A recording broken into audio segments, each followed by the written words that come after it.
It's nice to meet you. Nice to meet you there.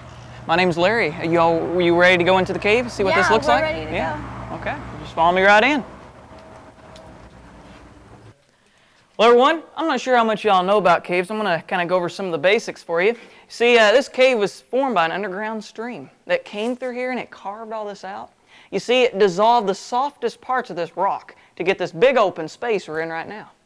Now you can kind of see how this cave first began over this way. This is where it first started. You can see the ledges on both sides here. That used to be the floor of the cave.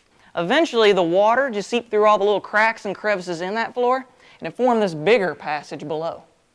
Now you see here, when that water that formed all this, it's still here in the cave. You see there's also an even lower stream passage that's even bigger than all this. We actually offer crawling tours down in some of that part of the cave as well. But also you might notice there's all these formations here in the cave. Well, you see, I kind of told you how it began up there in the woods, but it depends on how all that water enters the cave as to how all these look. Like you see, everyone, if that water dripped in real slowly, it would leave the minerals up on the ceiling and grow downward, forming a stalactite. But if that water, if it dripped in real fast, it would bring the minerals with it all the way to the ground and grow upward, forming a stalagmite.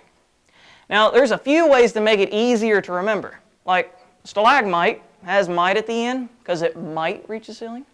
Stalactite has tite at the end because it clings tightly to the ceiling. Also, you know, stalagmites, they're on the ground because you might trip over them. So that's another way.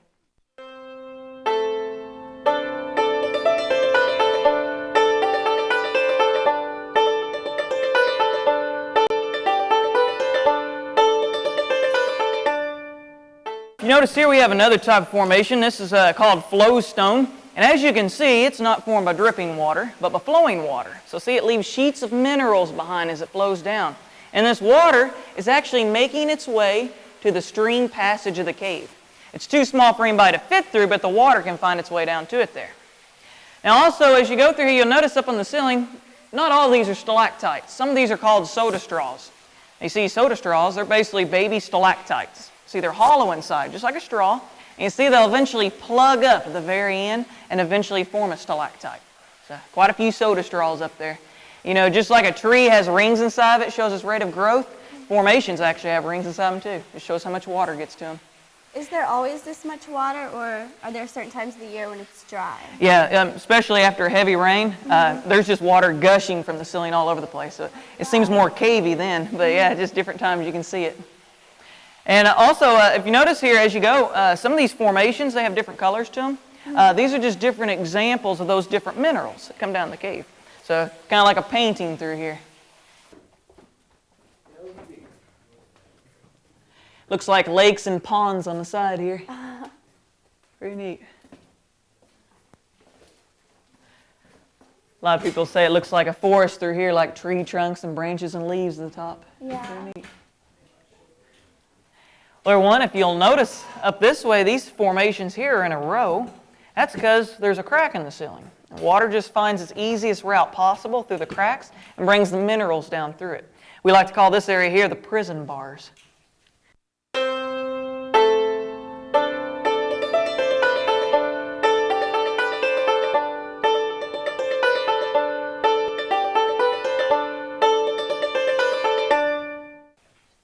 So how long have you been working here?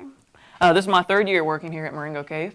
I've actually known a lot about caves and stuff since I was a little kid. My dad used to work here, so I used to come in here all the time, have birthday parties in here, and me and my buddies crawl around the cave and all kinds of fun stuff. So it was pretty interesting, that's for sure.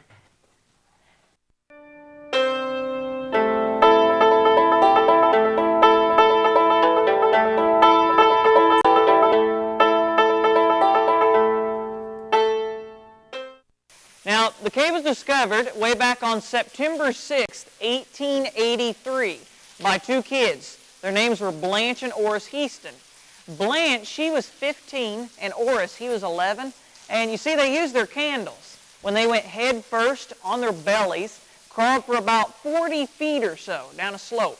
And they eventually came down here into the cave, and they were in awe at what they saw. Of course, they were in here for a little while, and they finally resurfaced again. But they didn't tell anyone about the cave for a while. See, they were trespassing on someone else's land. But 3 days later, they couldn't wait any longer. They had to tell somebody. So they told the owner of the land, Samuel Stewart, and he wanted to see what he had for himself.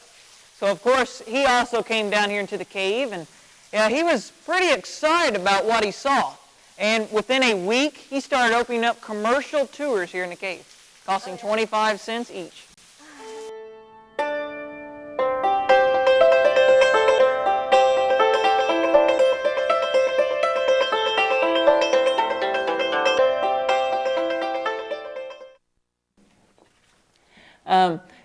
We actually have 3 different types of bats here in the cave. We have the big brown, little brown, and eastern pipistrelle. Like this type here, this is an eastern pipistrelle. I can tell you because he has a little black stripe on the side of his wing. And he just gets a little bit bigger than your thumb, but he has a wingspan of 9 to 11 inches. So pretty big wingspan for his body size. These kind here can actually eat about 600 mosquitoes in an hour. So shows how important the bats are there, doesn't it? Pretty cool.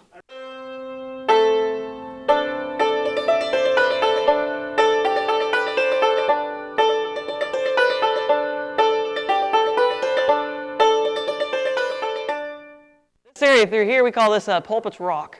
One time, a preacher once stood upon this rock and preached to a whole congregation out here on the floor. Kind of a neat way to go to church in a cave. Be interesting. This rock here looks kind of like an eagle. You can see an eyeball here, beak, and wing. There's another neat light shadow effect I'll show you all up this way. We'll take a look over in that direction there. Like you notice that object center my light. Watch the object shadow. It's going to look like a girl swinging on a swing.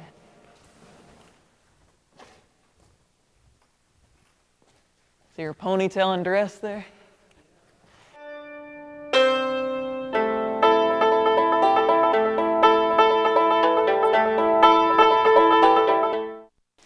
If you look down this way, this is one of those areas you can really see how that water came through here and dissolved the softest parts of this rock and left the hardest piece behind.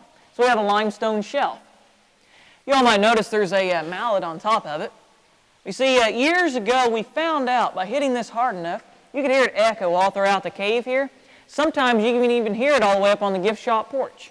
Call this the tom-tom. You all ready? Here we go.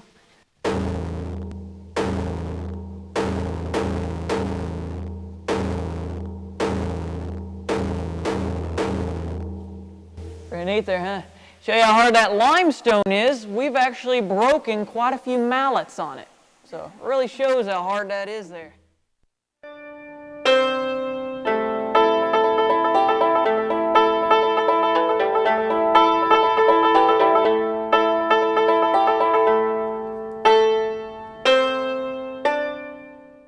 Also, everyone, if you notice up this way, here's those formations called draperies or curtains I showed you earlier. Well, here's some bigger draperies here. And you know, we also call them cave bacon. Well, just wait right here. I'll show you why. See all the mineral layers in that? Where it looks like bacon there, doesn't it?